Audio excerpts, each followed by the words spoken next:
I mean, the guy was in the ropes and he didn't break. He didn't break. Yeah, you're right. It's a little different. That is different than the guy just beating a guy in the corner. Yes, I believe that you should redo your notes, Vinny. Yeah, you're actually right. I've closed them already. Yes. But yes. Please go back. That is, I corrected myself. You're for right. posterity. That is not a case of kicking too much ass. That's a case of refusing to break a hold when the man's in the ropes. Yes. Kurt Angle broke the rules. Yes, he did. Should have been disqualified. He should have been punished. WCW Monday Nitro, March 12th, 2001.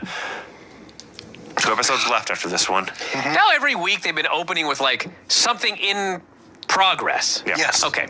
So they open the show and Jeff Jarrett and Dustin are fighting. Yeah. And they alert us, this is not a match. Yeah. I had just started and I was like, dude, it was all downhill from here. And they this fight. This is a horrible show. And they fight. I didn't think it was that bad, but it was bad. Really it was not good. It was boring. They fight. There's no security.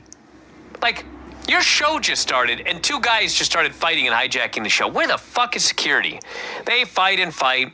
Dustin hits the Shattered Dreams, which they're calling the Dust Buster. Yeah. Oh my gosh. Yes. How did I miss like that? the vacuum. Yes. And then he says, Sunday at the pay-per-view. This is what he says. I am going to make Jeff kiss my old man's pimply white ass. Yeah. And I thought, you're trying to sell a fucking pay-per-view by telling me that we're going to see Dusty Rhodes, in your words, old pimply white ass. It's not the last time we heard this phrase either. That is how it went. Yeah, but at least it was worthwhile when Dusty said That's it. true. We see a limo arrives from approximately 500 yards away. There's this tiny little limo way off in the background, and these little ant-sized men getting out. It's the wall, brother. We're told, there's Bagwell, an animal. He's got a camcorder. No, actually, who it is the Elite. The Elite, indeed. Who knew? And 19 years ago this week, the Elite got out of a limo in the dying days of WCW. And Ric Flair alerted us that he would eat a guy like Donald Trump. That also happened. Jesus. That also happened. Tastes like carrots. So we go to the break. We come back, and Buff, as promised, has a camcorder. He is there to film, they say, a documentary about Ric Flair. This is a shitty-looking documentary. Jesus. And his crew, the Elite. So there, first of all, I don't know where they are. It's not like an office. There's just like a couch up They're against just a bare in the wood back. wall. Yes. Yeah. And they're all hanging out there. And Flair is cutting every 2001 Ric Flair promo ever, but he's like whispering. I couldn't figure out why he was whispering. Are they in a library? I was thinking they might have rented out like a library room, and that's why. It's next to a daycare. So he did want to prove he could eat Ted Turner and Bill Gates and Donald Trump alive.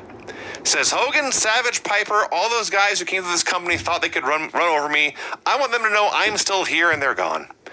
He turns to Scott Steiner, says, run through your list of victims, and Scott does that. Finally, Jarrett, who you recall had his balls kicked in, he shows up and says, where the hell were you guys? They all try to calm him down. Flair says, Scott, I have an idea, and they leave. That's the documentary. You know, I couldn't help but notice that Ric Flair called himself a 14-time World Heavyweight Champion in this promo. And as you're aware, in WWE, he's a 16-time World Champion. They found 2 more. Because John Cena, he 17. tied his record. He tied a record. I'm sorry. John Cena didn't break it. But anyway.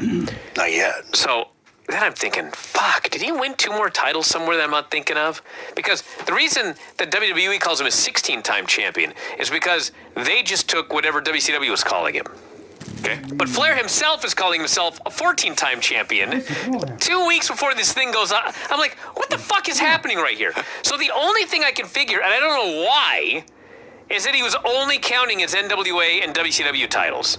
He wasn't counting his 2 WWF titles. That would make sense, frankly. But why? Because he's not on WWF here, Brian. As far as he knew, they were still in a war. Vinny, if I'm a 16-time fucking champion, I'm not taking 2 championships away because the other company I'm at war with. I'm taking every fucking one of my fucking medals. So why? You hear me? When he was in WWF, why didn't he call himself the 2-time champion then? I don't know. The point is, it's silly. It is silly. Thank We've you. wasted a lot of time. I was going to say stupid, but There's never been anything silly about Ric Flair I before. saw my Man, daughter running into this room and correcting me. Speaking of silly, Here's a clip from Thunder of Canyon flipping over Smooth's limo. What do you have to say now? Craig would know this, Vinny, but I don't know if you would or not. But the thing about these little kids is they don't listen to a goddamn word you say until you say something you're not supposed to. And then they fucking hear you. You know what it's like? Granny. Granny comes over here and she acts like she's deaf. And you try and talk to her and she's like, what? She does this with her ear, and you have to get up really close. But I can be next door, and I say something that she can get some guilt out of. Oh, she hears me just fine. Her and Paisley, two peas in a pod. My child's well behaved. I don't know what he's talking My about. child's well behaved too, but man, Shouldn't listen. she won't hear a word you're saying until you say the word stupid. Then she has to pipe in silly. She's correcting you? Yeah, That's not the way it works, Brian. it is when I say something should wrong, be. Craig. If you went up to Cameron and said, look at this piece of shit driver, and Cameron said, Daddy, I wouldn't do that. don't say that word. And he's 13. He would be right to say that, Craig. Go ahead, Vinny. Young Dragons. Cameron's 13 years old. Yes, sir. It's hard to believe. I must have been way older than that then. You're older than 13, yes. Way older though, but way older is the point. Right. All right. Did I mention that Canyon flipped over Smooth limo on Thunder? You did. You're exactly 13 years older than when he was born, Vinny. God, It hasn't snowballed. it's very old though. Yeah, he didn't gain speed the last couple of years. He's not catching up. No. My favorite story is still her when we've been dating. We were This is dating high school, everybody. We were dating Was like it even longer than before Cameron was we born? were dating like a year, okay? And then like her other friend was dating somebody else. But anyway, her friend, she goes, how long you guys been dating? And her friend goes, 8 months. And her goes, oh, you're catching up with us. That's not how it works. You're not catching up with That's us. not how It's time going like works. this. Yeah, that's like the longest Battle Royal Rumble in history. Or something like that. Where were we? So there's rumors that the new owners of WCW are going to appear here on Nitro at ringside. They have They chairs, sure will. They have chairs set aside. Actually, Brian, they won't. Well, Not kind on of, this yeah. show. Not tonight. They are shown 3 empty chairs with the security guarding them, keeping them empty. They show them 3 or 4 times throughout the show. Spoiler, nobody shows up. So Bischoff thought he got him. I'm wondering who his other 2 guys were going to be. I don't care. I care. We get a Cruiserweight Tag Team Tournament recap. Does anything actually happen on the show? Like 14 minutes in, there's been nothing.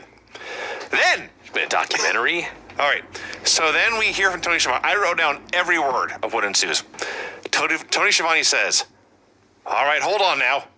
We've just received word that something's gone down in the backstage area. We've got one of our cameras back there. Let's go see what's happened right now, if we can. There is a pause. Let's go backstage. There is a pause. Do we have that camera? Do we have that camera? There's a pause. They're trying to sell this company. Scott Hudson then chimes in, trying to say things. What's going on? Let's get a camera back there. There's a pause. Tony says, we're trying to get a camera back there as quickly as we can, fans. At last, we cut to a camera backstage. We get 2.5 seconds of Medeja laid out on the ground. And then, after 5 minutes of trying to get this camera back there, Scott Steiner puts his hand on the lens and says, get that camera out of here, you son of a bitch. I was crying with laughter. This is the highlight of the show. The Cruiserweight Tag Team Tournament semifinals. Elix Skipper and Kid Romeo versus the Young Dragons. Dude, this match was fun. They worked their asses off. You could have literally put this exact same match on Dynamite this coming Wednesday, and it would be probably better than half of the matches on the show. It's a totally fine little cruiserweight match. It was very fast and very sloppy. Oh, wasn't that sloppy? 700,000 moves. There were a lot of dives. Not as many dives as the AJ match last week. There will never be that many dives. Those men are so That's flying to the this world day. record. Eventually, Yang misses Yang time. Elix pins him with the play of the day. And Elix and Romeo move on to the finals, and they do the little dance. I liked this match a lot. I give this match 2 thumbs up. So it's the road to spring breakout. And they It say, sure is. we're at the University of Tennessee, and we get a lot of stock footage of the University of Tennessee with 0 WCW content. Buff Bagwell is so concerned about Medeja that he's filming her in his camcorder. Scott says, "Hey, you've got a camcorder. Let's check the tape." So obviously this is yes. What? Yeah. What? Well, we'll get to it in a minute. Okay. Lance Storm cuts a promo. He knows the further you get from the Canadian border, the lower the IQ in the crowd. And the Mama Lukes interrupt with Vito's neon green tights. Those are something, weren't they? Whew. Burning in my monitor. Mama Lukes versus Lance Storm and Mike Awesome. Okay. Doing this match. Mike Awesome's in the ring for Vito. He goes for a powerbomb. Vito does not want to be powerbombed by Mike Awesome. He sandbags. He's fighting for his life. You know what's so amazing about this was you're gonna get powerbombed. Yes. What, you think if you sandbag him, he's just gonna put you down and just cover you? Mike Awesome is known for being gentle and delicate with his opponents. He's gonna get you up, and you know what? If you make him work for it, he might be mad. Just fucking go up for the goddamn running power bomb. He fights and he fights and he fights. And Mike Awesome is a powerful man. Yes. And he's fucking fighting. And he finally gets the guy upside down. And in fact, Vito takes a goddamn bump anyway. And then, that's the finish. Yeah. Awesome he fought over a powerbomb for a minute. Awesome powerbombed him and pinned him. And the funny thing is, this isn't the worst power bomb on the show. Well, no. I just wish I could have seen them going over the match in the back. Yeah. Where Vito agreed to take a running power bomb for the fucking finish and then changed his mind in the middle of a live match. I'd be even more interested to see the post-match discussion. Absolutely. What the hell was that? So Johnny attacks. He also gets powerbombed. They put him in the maple leaf, and then Hugh Morris and Conan run down for the save. And because Vito was fighting this powerbomb for so long, like legitimately 30 seconds, this post-match had to be done at Mach 1. They're flying around at the speed of sound out there. Stacy Keibler returns to Nitro. She has a big, giant, baggy dress and a stroller. Lugheads come out, carry her stroller up over the ropes into the ring, and Stacy cuts a promo. She has changed, she says, because of the fans and because of her baby. I'm no longer the girl who would leave her fiancé at the altar. She wants us to know she is okay. She wants to introduce us to her newest baby, and then she introduces Sean Stasiak. What a pairing. Sean Stasiak. If only this company had stayed alive a little longer. Things were about to turn around. With Stacy Keibler, they have a wacky little discussion. Then Stacy says, she says show him what you got or something, but she wants him to go flex. So then her music starts. He steps forward to flex into a posing routine. But then in the background, she takes off the giant baggy dress to reveal a slightly smaller dress. And then she steals his spotlight by dancing. They've been pairing for 60 seconds. Well, I think I don't know why. I was trying to figure this out. I think that she was trying to pump up his ego. I see. Because she told him to go flex. And as he goes to flex, she takes off all of her stuff and dances, and everybody's like cheering and excited and everything. And as soon as he's about to turn around, she stops dancing. So he doesn't know that she was the one getting the crowd all excited. I see. That's what I got out of it. I can't believe how much thought you put into this. I was flabbergasted when I watched it. I just couldn't figure out what the fuck was going on. I was trying to do some thinking. I wrote what is happening, and yes, Brian, it was in all caps. So Stasiak notes now that she's in a smaller dress. It's time to show everyone our little pride and joy. And they go into the stroller, and you'll never guess, it's not a baby.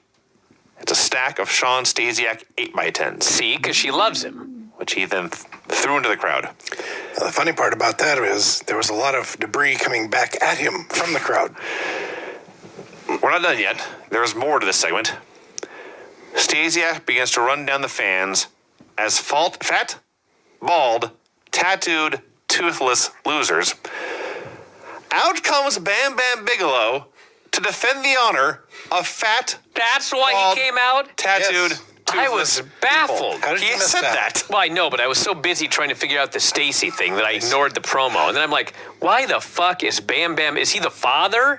Oh, wait, there is no father. They've blown off that storyline. He is factually fat, bald, tattooed, and missing several I teeth. got it. Wow. That's a fact. Fuck, what a storyline. So he has a horrible brawl with Stasiak. They fight over the stroller. He clears the ring. And Bam Bam says, you think I'm a zero? Sunday at the pay-per-view, we'll see what a zero can do. That was the build for Shawn Stasiak versus Bam Bam Bigelow at WCW's last ever. They seriously can't be doing that match. Brian. Oh, my God. Agreed. It's Bam Bam Bigelow God help me. versus Shawn Stasiak with the honor of fat, bald, tattooed, toothless people at stake.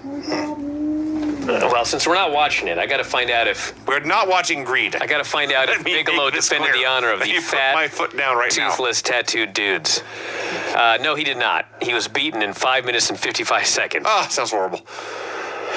Buff Bagwell is filming his crew as they watch his tape. Yes. So it's the same tape from earlier, up to the point where Flair and Scott say, I've got a plan, let's go talk. They leave. And then everyone else, one by one, has some kind of excuse to take to go leave. Jarrett's got to go take a shower after Dustin kicked his balls in. Animal wants some bets. He's got to go collect his money. Lex has a match he's got to get prepared for, so he leaves. Finally, it's down to just Buff and Medeja. So Buff starts to ask her questions. How does it feel to be back? It feels really good to be back. Then he says, wait. I got to switch the battery. And they actually took the time to give him a camera with a low battery. You can see the low battery icon on the screen. So he says, I've got to get a new battery for my camera. Then he puts the camera down, but leaves it on. A mystery hand comes in, turns the camera to the wall, and we hear Medeja scream. Scott Steiner's watching this video. He is not satisfied. He's mad at Buff. I can only hope that we get a conclusion to this storyline before this company goes out of business. I'm laid thinking out we should Medeja? stop watching right now because I'm going to get more furious with each passing week. All the storylines that I don't get you know what I'm That's saying? why you want to quit watching right now? Well, no. I want to quit because I it just sucks. want to quit. I'm trying to come up with an excuse. All these storylines, we'll never find out who attacked Medeja. Booker T does a promo, how good it feels to be back in WCW. He's been too focused on Scott Steiner. If it's Jeff Jarrett, so the Steiner brothers, I think you call them the filthy animals. Even you, Ric Flair, you old buzzard. Tonight, I'm going to stay in this ring till somebody bring their ass out here to get it whooped. So Scott Steiner answers. Before he can say much of anything, DDP's in the crowd, interrupting him. They go back and forth. Scott announces that Rick Steiner will face DDP tonight. He orders Paige's mic cut off. Says if DDP interferes in Booker's match, he will forfeit his title shot. And then Luger comes running in out of nowhere to attack Booker T, and that's the match. Okay, so Lex Luger runs down. He waffles Booker T. He lays in a beating and he puts him in the rack. And Booker T has no answer to the rack. And Luger shakes him and he racks him. And a referee runs down to the ring and he calls for the bell. Luger drops Booker T. He begins celebrating. I have won! The ref says, no! Announcers are they cannot figure out what's going on. Then the guys start wrestling and the announcers figure out that was the opening bell. Yes. Okay. So that's clever in a way. I guess. Okay. But you're telling me this fucking referee ran down and started the match as a man was racked? Yes. That was how you started this match. It's not his fault that Booker Yeah, no, it is. You must separate the men, send them to each corner, Right. and then you ring the goddamn bell. That's not what they did. What the fuck? Who the fuck was this referee? Jesus. I assume Nick Patrick. And then they had a match. Oh, it was boring. I wrote, was boring, but Booker made a good enough comeback, I wrote. They did get into his comeback. It turned into a fine, basic professional wrestling match. And what happened? Oh, yeah. Booker hits a Harlem sidekick. This is a finish, okay? He hits a Harlem sidekick, and he signals for the bookend. and he grabs him, and he hits the bookend. Yeah. He wins. Pins Luger. Yes. It's like, you didn't even have... Okay, whatever. So, Rick Steiner attacks. Cat makes the save. Canyon attacks. DDP makes the save. a lot of stuff happened. Yeah. And then DDP finally ran down. I don't know what took him so long. So then, allow me for a moment. Last week, Shane Helms got a huge makeover. Yes. He got a new gimmick. He got a new song. He got a new entrance, complete with live dancing Nitro girls. That is correct. I'm like, my God, they're trying to make a star out of this guy. God bless him. And of course, he came down to the ring and he was beaten. Yeah. This week, they go to commercial and they come back and Shane is fighting Evan. They didn't even give him his new entrance. I think that I know why. This is not a WCW thing. This is a network thing.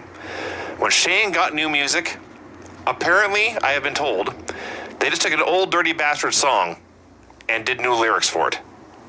So that song has now been scrubbed from the network entirely. But hold on, Vinny. Yes, But they aired the entrance last week. that they did.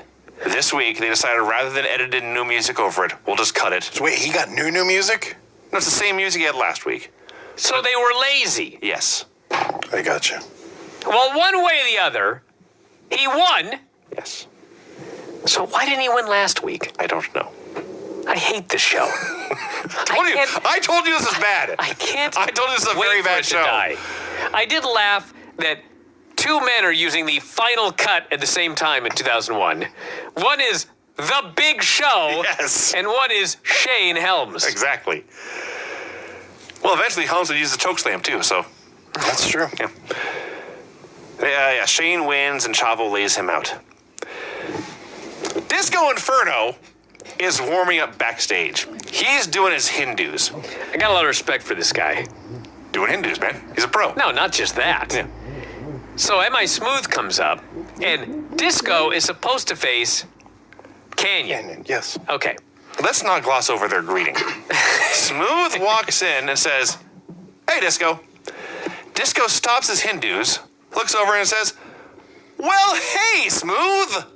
Yes. Never been so happy to see this guy. So, Disco is supposed to face Canyon, and MI Smooth says, I want to face Canyon tonight for what he did to me, I guess, on Thunder. Okay? Tipped his limo over. Yeah. All right. Imagine if anyone else in the company had been offered this. A day off. They all would have said, please. Not Disco. Disco's like, wait a second. I've done 455 Hindu squats. I'm doing this goddamn match tonight. So MI Smooth then says, anyway, you don't understand, blah, blah, blah. He finally punches out Disco. A KO punch. Keep in mind, he has no hip movement because he's got one leg. But still, he just goes, and knocks out Disco. And then his line is, you don't understand. This is not personal, it's business. What? Yeah, that's incorrect. I don't know. This was a very funny segment. It was. I will agree. Yeah, Brad, I did laugh at this.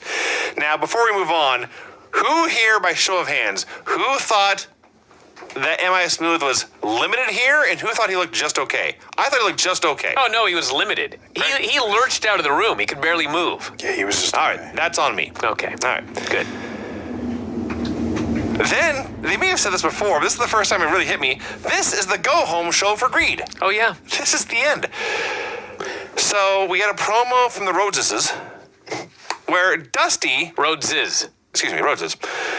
Dusty wants Ric Flair and Jeff Jarrett to join the Kiss My Ass Club. Before Vince McMahon ever did. Because he was in charge for a long time, he liked people kissing his ass, he wants them to kiss his ass. That's the story. That's what they say. Mm-hmm. He repeats the line about his big, fat, pimply white ass going to be on the pay-per-view. Let's not gloss over this. This was the worst Dusty Rhodes promo I have ever seen. If I did not know better, I would think he was deeply inebriated. What? It was so hard for him to spit anything out.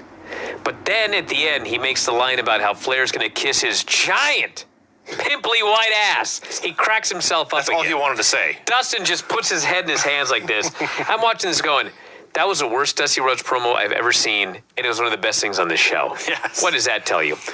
And the best part is, they cut from that to Flair and Jarrett watching Dusty's promo. They are howling. Yes. They are laughing their ass off. And then they have to try to cut their promo. Yes. This was the best thing on the show. They cut their promo. I swear to God, this is what they say. Look at that. He's gotten to. They've gotten to Dusty Rhodes. Canyon versus Smooth. So Canyon now cannot move. No, Smooth. Excuse me, pardon me. Smooth cannot move. He can barely make it down the ramp. He can't do a damn thing. They alert us that he's got a concussion. Oh. And broken ribs. And a torn meniscus. Where in the fuck is anybody who gives a fuck about anybody? Don't know. There's no security. No. There's no doctor. They're out there for charitably 30 or 40 minutes. Oh, I wrote a lot about this. So they're acting like he's got a concussion, and Canyon is working over his head. Yeah. And he's hitting his head, and he's hitting his head. And he goes outside and he gets his chair, and he gives him, like, it was not quite Balls Mahoney level, but it was fucking close. He hit him really hard with a chair over and over again. He fucking waffles this guy. This was beyond the mat Mick Foley. He hits this guy once. He hits this guy twice. He hits this guy a third time.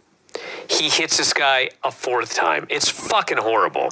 The announcers are talking about how Canyon is going to kill this man, or at the very least, this could be the end of his career. Now, as happenstance would have it, this almost was the end of his career. Yeah. But it wasn't, because 2 days later on Thunder, he does a tag match with The Shat. Oh. And they beat Canyon and Animal. We're not watching that show, Brian. Now, there's a lot of things here. First off, if they hadn't done that match, this would have been the end of M.I. Smooth's career. Yeah. Because WCW goes out of business in 2 weeks or whatever. Nobody hires M.I. Smooth, and he retires. This practically was his retirement. Now, it wasn't his retirement because he does that tag match, but that would mean that after taking these 4 fucking swinging a baseball bat chair shots, this fucking guy worked 2 days later. Also true. He had to have had a concussion. This was the biggest load of shit I ever saw. And then, after all that, there wasn't even a finish. No. Nope. He didn't die, and so Canyon ran away. We were told this was not officially a match, but they were still out there forever. I told you this was a bad show, Brian. It's getting worse the longer it goes. Well, the good news is we're at the main event. DDP versus Rick Steiner.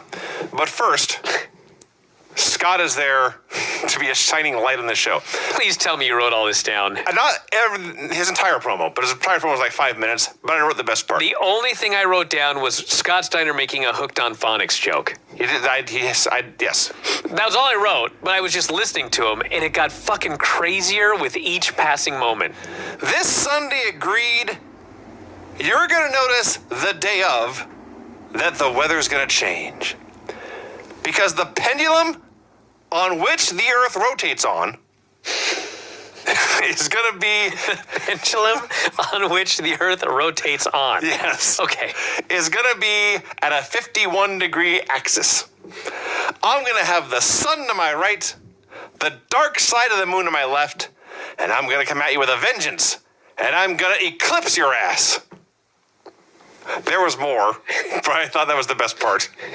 That was the best part. The pendulum on which the Earth rotates on is going to be at a 51-degree axis. So What does that have to do with a fucking eclipse? I don't know. You'd have to ask Scott Steiner. Rick Steiner and DDP had a boring-ass main event match. Didn't we just see this match like a week ago? 2 weeks ago? I feel like I was watching this show weeks ago. I've seen it less times than I've seen the Raw main event last night. I can tell you that much. Okay. So there's a spot where Steiner is supposed to block a diamond cutter, and he kind of sort of does it, but not really. They keep wrestling. God. There's The block. Here's the block diamond cutter by Rick Steiner. He takes the bump and he gets up. There was no block. he grabbed the ropes, but he still took the bump. That was not the best part of this match, though. Then we are told there is another problem backstage. Oh, God. Now Shivani, Scott's his gopher boy. Take a cameraman and get back there. And we see Scott Hudson jump to his feet and run to the back. They do the match. Paige hits a diamond cutter. Now, I'm going to spoil my own finishers report. To this point in the show, every single match had a clean finish. But here, when the guy who is challenging for the title in the main event of the pay-per-view is fighting a guy who doesn't have a title, he can't get a win. He has a diamond cutter. Animal attacks with a DQ. So then... So here's the idea for the spot, which I can't even believe they tried. Animal is going to go for a power bomb, but DDP is going to counter it into the diamond cutter. Is that what they were doing? Yes. Okay. So Animal lifts this guy up and power bombs him. That's basically what happened. Well, he tried. And DDP is trying to levitate because he's not supposed to go down. And it totally doesn't work, okay? Okay. So he lands, he takes the bump. He doesn't sell it for an instant. Okay. And he jumps to his feet. And in his mind, I guess he's thinking, we ain't trying this fucking thing again. No. So he goes for the diamond cutter, but Animal isn't ready for a diamond cutter. So it's practically a shoot. They're hand fighting. And finally, DDP gets inside and he hits him with his diamond cutter. I'm dying. He's just so desperate to get this diamond cutter.